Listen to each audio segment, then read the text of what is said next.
Biz de böyle memleketin çocuklarıyız. Hepimiz.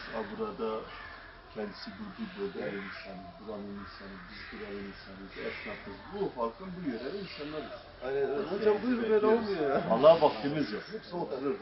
Yani biliyorsunuz geldiğiniz şeyi. Kız abi. Öyle değil mi bizim?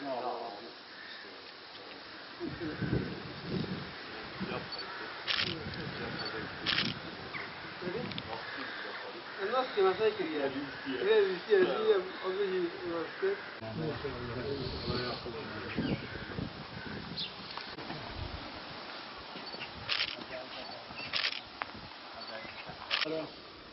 ام بوی دیگه ام زمین وانا زی راضي حتى لو ما عندنا وانا يتزني ماشي شوف فايدك نادي انا دي دونه بنا ام زی اون فایده نه بدی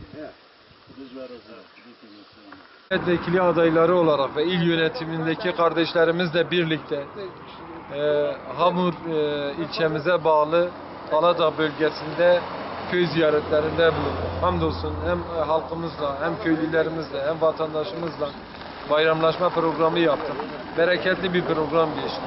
Halk Hüdapar'ı tanıyor hamdolsun. Bağrına basıyor.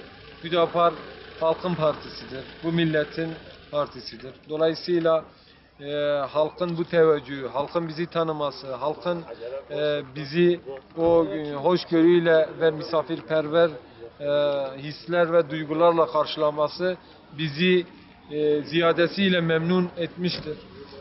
Bu noktada bizler çalışmalarımıza ara vermeden devam ediyoruz.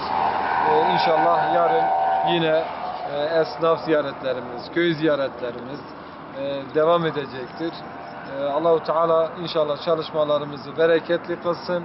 Emeği geçen kardeşlerimizden Allah-u Teala razı olsun. Cenab-ı Allah bizi halkımıza sevdirsin, halkımızı bize sevdirsin. Rabbim şimdilikten hayırlı neticeler elde etmeyi cemi cümlemize nasip ve müyesser eylesin. Yani hakikaten eğer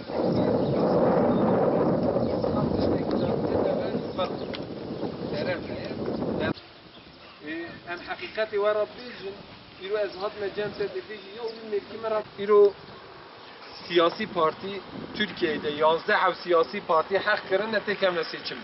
Zamanı emdojin zek maki yani vi zamanı va eğitima kubune, kültüra kubune. Zaman yek ayetin ayeti Khudi Teala ne karın veya merhab edin.